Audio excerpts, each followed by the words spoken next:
भारत के पासपोर्ट की इज्जत की ताकत बहुत बढ़ गई। जिसके पास हिंदुस्तान का पासपोर्ट होता है, दुनिया उसके सामने बड़े गर्व के साथ देखती है। कई बार मैं विदेश से आए मित्रों को मिलता हूँ तो बात करते हैं कि भारत के पासपोर्ट की वैल्यू अब सही मायने में हम सबको देखने को मिलती है। अब पूछना, पहले भारत का पासपोर्ट दिखाते थे, क्या रिएक्शन आता है, और आप भारत का पासपोर्ट दिखाते ही मुंह पर हंसी आ जाती है वो विदेश वाला कर्मचारी का, और कहते हैं कि मोदी जी के देश से आए। You go there, you show it to the immigration officer. He looks at it. Oh, Indian. Oh, Modi. Wake up to reality. America ने 104 अवैध भारतीय अप्रवासियों को एक दिन पहले ही यानी कि 5 जनवरी को भारत भेजा। इन्हें यूएस मिलिट्री के C-17 प्लेन से पंजाब के अमृतसर भेजा गया। इन लोगों के पैर में चेन बंधी थी, जबकि हाथ में बेड़ियां। भाई कैसी लगी आगे स्वाद?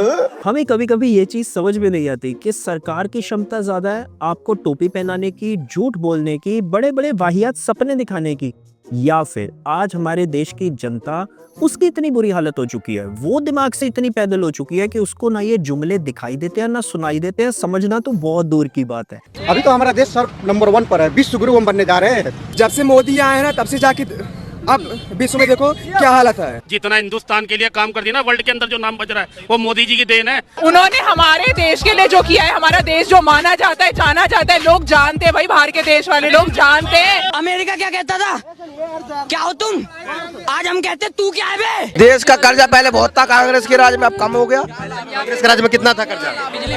1000 बिलियन डॉलर। 1000 billion dollar. अब कर्जा है 500,000, अब 500,000 करोड़ बिलियन डॉलर कर्जा।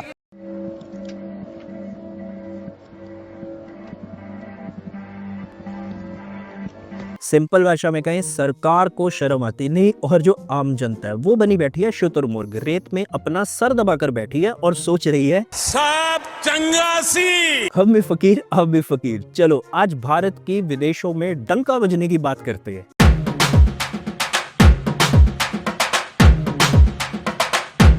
अरे हम तो फकीर आदमी हैं, झोला लेके चल पड़ेंगे जी। हमारे देश के महामानव 56 इंच के सीने वाले प्रधानमंत्री का परम मित्र मिस्टर डोनाल्ड ट्रंप, उसने 100 से ज्यादा भारतीय जो इलीगल तरीके से यूएस में गए हुए थे, उनको यूएस के मिलिट्री प्लेन में बिठाकर जंजीरों में बांधकर वापस इंडिया भेज दिया। Modi ji will solve the problem of Taiwan and Ukraine and he is a world leader. ये बुड्ढा मेरे बीच में बहुत बोलता है। नहीं, बिल्कुल सही है, भेजना भी चाहिए। अगर आप इलीगल तरीके से किसी देश में जाकर बसोगे ये सोचते हुए कि आपके देश का तो विदेशों में डंका बजता है, तो ये भ्रम कभी ना कभी तो टूटेगा जब आपको वहां से डिपोर्ट कर दिया जाएगा। ऐसा हम नहीं कह रहे हैं, ऐसा सोशल मीडिया पर बीजेपी के सपोर्टर्स कह रहे हैं। हमें बुरा लगा, इसलिए नहीं कि वापस भेज दिया, इसलिए जिस तरह से वापस भेजा। देखो ऐसा नहीं है कि महामानव के परम मित्र मिस्टर डोनाल्ड ट्रंप आजकल जिन देशों को जलील करने में लगे हुए हैं उसमें सिर्फ इंडिया का ही नाम है। मैक्सिको, कोलंबिया, ग्वाटेमाला, ये सब भी उस लिस्ट में आते हैं। लेकिन प्रॉब्लम क्या है ना, इन देशों के प्रधानमंत्री या प्रेसिडेंट ने इस गोल्डन भालू के लिए आज तक कभी भी वोट नहीं मांगे, जैसे हमारे प्रधानमंत्री ने मांगे। अब की बार ट्रंप सरकार। और तो और कोलंबिया के प्रधानमंत्री, उन्होंने तो सीधे सीधे साफ अक्षरों में मना कर दिया कि यूएस का मिलिट्री प्लेन उनकी जमीन पर नहीं उतरेगा उनके सिविलियंस को लेकर। बकायदा उन्होंने अपने सिविलियन एयरक्राफ्ट भेजे अपने लोगों को लेने के लिए, क्योंकि उनका सिंपल मानना है कि माइग्रेंट्स जो होते हैं वो क्रिमिनल्स नहीं होते। अपने देश में उनको मौका नहीं मिलता तो वो किसी ना किसी तरीके बाहर जाकर अपना फ्यूचर बनाने की कोशिश करते हैं, जो किसी भी वे में गलत नहीं है। और हमारे महामानव, हमारे प्रधानमंत्री की इसके बारे में क्या राय है किसी को नहीं पता, हमें भी नहीं पता, क्योंकि वो इस मुद्दे पर भी एज यूजुअल साइलेंट है। ये फकीरी है। जब इस विश्व गुरु भारत के नागरिकों को जंजीरों में बांधकर, बेड़ियों में बांधकर, मिलिट्री प्लेन में बिठाकर जलील कर वापस भेजा जा रहा था, उस वक्त हमारे प्रधानमंत्री जो कभी चाइना को लाल आंख दिखाने की बात किया करते थे, जिनका ये सपना था कि एक दिन अमेरिका के लोग इंडियन वीजा के लिए लाइनों में लगे होंगे, भीड़ लगी होगी, वो क्या कर रहे थे? वो प्रयागराज में योगी आदित्यनाथ के साथ कुंभ का मजा ले रहे थे। आनंद ले रहे थे, डुबकी लगा रहे थे। मैं सांस अंदर खींचूं कि बाहर छोड़ूं? डुबकी लगाने का जो अच्छा तरीका है वो ये है कि अपने सांसों को भर लिया जाए और जैसे ही आप अंदर जाते हैं नदी में वहां से सांस छोड़ी जाए। अब इसे कहते हैं एक्चुअल में फकीर आदमी। अपनी जनता से कोई लेना देना नहीं, बाढ़ में ये फकीरी है। नहीं, इसमें गलती कहीं ना कहीं सरकार की भी है। क्यों आम जनता के दिमाग में इतना जबरदस्त तरीके से गोबर भर दिया गया है कि हमारा देश विश्वगुरु है, भारत का विदेशों में डंका बजता है, बड़े बड़े देश आज इंडिया में इन्वेस्ट करना चाहिए। ये सब झूठ है, ये सब कोरी बकवास है, ऐसा कुछ नहीं है।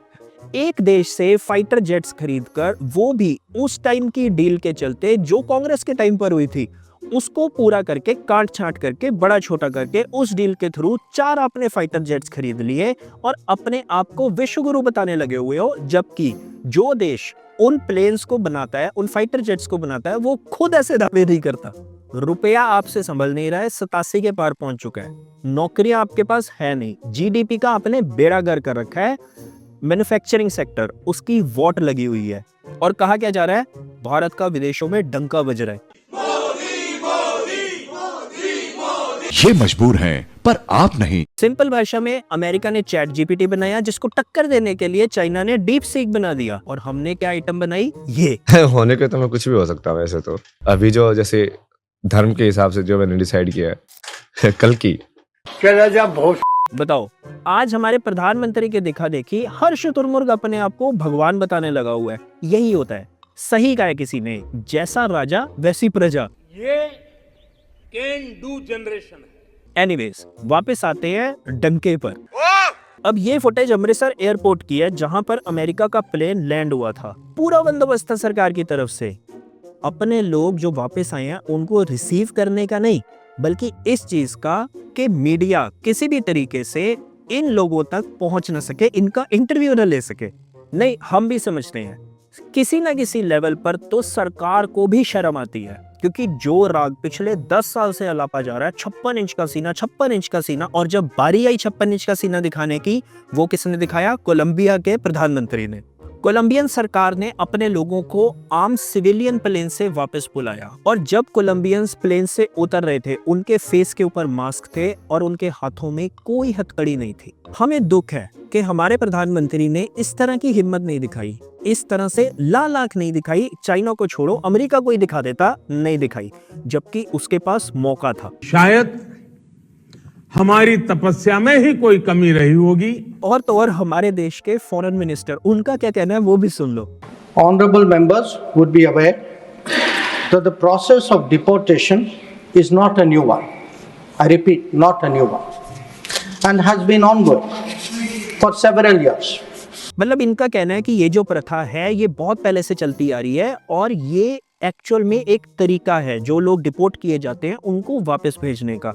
तो हमने पिछले कई सालों की फुटेज ढूंढने की कोशिश की कि शायद जो देश डिपोर्ट करता है वो इस तरह से वीडियो बनाकर उसको पब्लिसाइज भी करता होगा, कहीं तो ये फुटेज मिल ही जाएगी। हमें ऐसी एक भी फुटेज नहीं मिली, ये पहली बार हुआ है। मैं क्या करूं, फिर जॉब छोड़ दूं?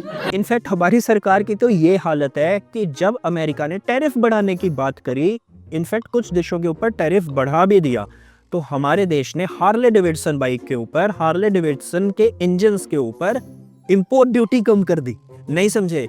आप इस एग्जांपल से समझो। मान लो आपके मोहल्ले में कोई दादा है और वो आपके पड़ोसी को पीटने लगा हुआ है, इस डर से कि आप उसकी नजरों में ना आ जाओ, वो आपको ना अपने लपेटे में ले ले, आप पहले उसके पैरों में गिर जाते हो और अपने घर में आकर आप सब मेंबर्स को ये बताते हो कि आपका तो पूरे मोहल्ले में डंका बजता है। हमें नहीं पता कि आपने पिछले 10 साल में इस चीज को नोटिस किया या नहीं किया, लेकिन हमारे प्रधानमंत्री की बहुत बड़ी खूबी है, कोई भी बड़ा मुद्दा होता है वो उसके ऊपर शांत हो जाते हैं, इस कदर शांत हो जाते हैं कि उखाड़ लो जो उखाड़ना है, मैं तो कतई नहीं बोलने वाला।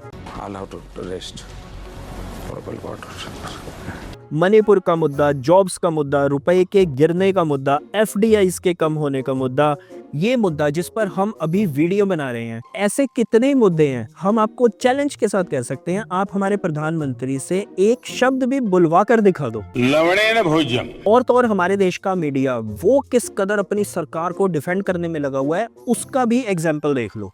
इसका नाम है सुशांत सिन्हा। इस शुतुरमुर्ग का ये कहना है कि देश छोड़कर गलत तरीके से एक तो विदेश गए, गैर कानूनी काम किया और उसके बाद अपराधी की तरह नहीं भेजे जाएंगे तो वापस क्या बारात निकालकर गाजे बाजे के साथ भेजा जाएगा? बताओ, ये तो हाल है हमारे मीडिया का। सरकार को डिफेंड करने के चक्कर में इस कदर कीचड़ में धंस चुका है, इस कदर बेशर्म हो चुका है कि उसको एथिकल अनएथिकल, सही गलत, इसके बीच में डिफरेंस ही दिखाई देना बंद हो गया है। काम का ना काज का, दुश्मन अनाज का। ऑन अ सीरियस नोट, क्या आम जनता उसको अभी भी शर्म नहीं आई? अगर नहीं आई तो आनी चाहिए। गजब बेइज्जती है।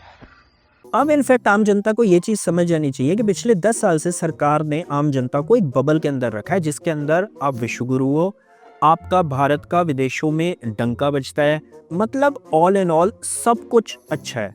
लेकिन ये बबल आज नहीं तो कल फूटेगा और उस टाइम पर आप नीचे गिरोगे और आपको ऐसी ऐसी जगह पर कांटे चुभेंगे कि आपका उठना बैठना मुश्किल हो जाएगा। समझ रहे हो आप?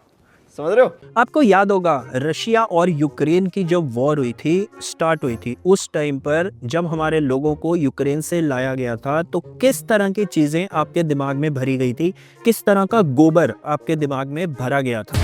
वॉर रुकवा दी पापा, वॉर रुकवा दी पापा। बीजेपी का हर बड़ा मंत्री, हर एक मंत्री, उसको इंस्ट्रक्शंस मिली हुई थी, जो भी प्लेन लैंड हो रहा था अपने स्टूडेंट्स को लेकर उनको मिलने जा रहे थे, वहां पर वीडियोस बना रहे थे, उसका सरेआम प्रचार किया जा रहा था। लेकिन आज क्या ऐसा किया गया है? नहीं, बिल्कुल नहीं। और ये सरकार ऐसा करेगी भी नहीं, क्योंकि सरकार को ये चीज अच्छे से पता है कि सरकार ने पिछले 10 साल में कोई ऐसी पॉलिसीज ही नहीं बनाई, ऐसे मौके ही नहीं बनाए कि एक आम आदमी बाहर जाने को मजबूर ना हो, इलीगल या लीगल तरीके से बाहर जाकर बसने के लिए मजबूर ना हो। सरकार ने एक्चुअल में आपको पिछले 10 साल में सिर्फ और सिर्फ सपने दिखाए हैं, जुमले सुनाए हैं। अब आपके ऊपर है कि आपको उन जुमलों को सुनकर खुश होना है, उन्हीं सपनों में जीना है, या फिर सरकार से सवाल करना है। India is great, be healthy, be happy.